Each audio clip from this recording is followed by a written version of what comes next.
Nothing really to start with. I guess I got one comment. I think as a team, we're continuing to improve, right? I think we found a way to win games. We're 4-1 at this juncture.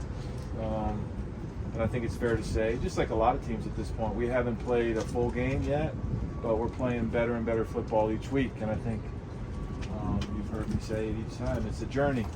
And along the way, if you can find a way, however, to win football games, that's what you're looking for. So this is a great time. I guess this is one of the this is a great time for us because just like anytime you're practicing or training, it's important for the guys to work on their individual skills. It's important for us to come together as a team. And then during the bye week, they have a chance to kind of rest, recover, and kind of get back to ground zero with their lives, schoolwork, a little bit of family time. But still, it's really not time off. It's really just time away if they choose to go. So that's where we're at. Go ahead. Hey, Coach, in terms of Travis Hunter, what attributes on defense can he apply to a receiver to make him so good? And is he one of the better ones you've seen? Yeah, I think I've said this probably to all 32 NFL teams, but he has some superpowers, and the most obvious one is his ball skills, right? So when you're playing corner, it's very, very important that you affect the ball. He gets interceptions, right, as a defensive player. But he knows where he's supposed to be. He makes tackles when it's his time to tackle. And so anytime you can affect the ball, I think that's really, really good. And aside from all the things he does, his ball skills, anytime there's a ball in the air near him, we got a really, really good chance he's going to catch it, whether he's playing offense or defense. Coach, you said you guys haven't played a complete game. Saturday felt like the most complete game to this point. Did you feel that way? And it feels like it's kind of like been trending that way, but do you feel like it's been trending? Growing? Yeah, and I think that's what you're looking for, right? I watch Andy Reid, right? I'm watching the Chiefs, right? And they've won every game, but they constantly talk about how they haven't played a full game yet. And that's the challenge. I think we got to be really, really careful, even at this level, right? We got to be really, really careful to, after one game in the first month, paint a picture of what everybody thinks the season's going to look like. We got a lot of young players, we got a lot of new players.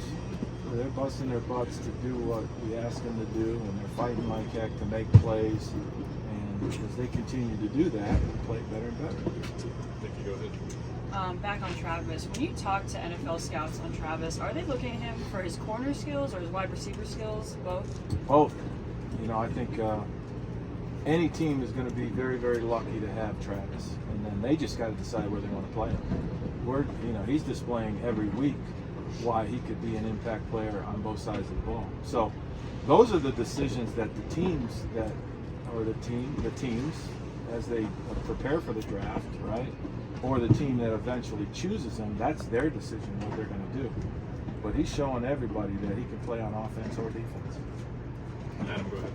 With small stepping up a little bit and being able to utilize the tight end position, how has that helped you kind of open up the playbook a little bit? Yeah, I think it's important that we're able to use more personnel groupings. Obviously, the world knows we're primarily a 10 personnel team because that fits what we are personnel-wise.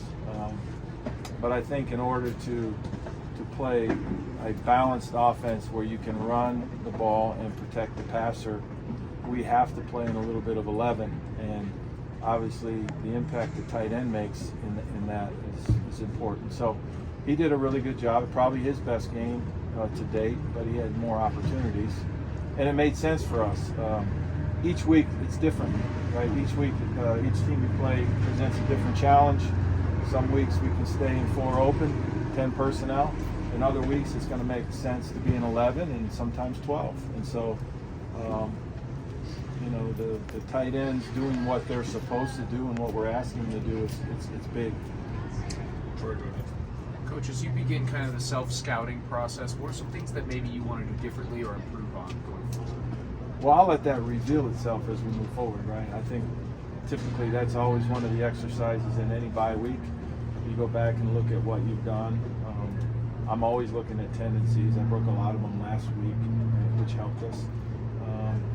You know, I think self-scout, you know, situational football, what areas can we be better, you know, do we need to be better on 3rd and 1, how can we help ourselves in the red zone, 2-minute, 4-minute, so we, you know, and I certainly look at it in my private time, at all that to try to improve it. Sometimes the answer is to do more of the same and do it better. Sometimes the answer is to, you know what, in a former life that was a really good play, but it doesn't work for us, let's put it on the shelf. You know, and so those are things that we as coaches will do in the end. Now the other thing that we do here that I'm getting used to is recruiting, right? So I gotta spend time doing that. This time of year, a bye week allows us to go out and do that.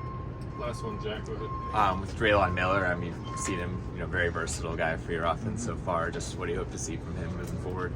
Yeah, I mean, Draylon's a young player, and we're fond of saying he's really good at football. You know, it's tongue in cheek, I guess, but you know, so we've used him as a wideout, we've used him as a running back. You know, and I think it makes sense for him to get a couple touches a game, and as the flow of the game dictates, sometimes more than that. Thanks, Coach. Thank you. Thank you, Coach.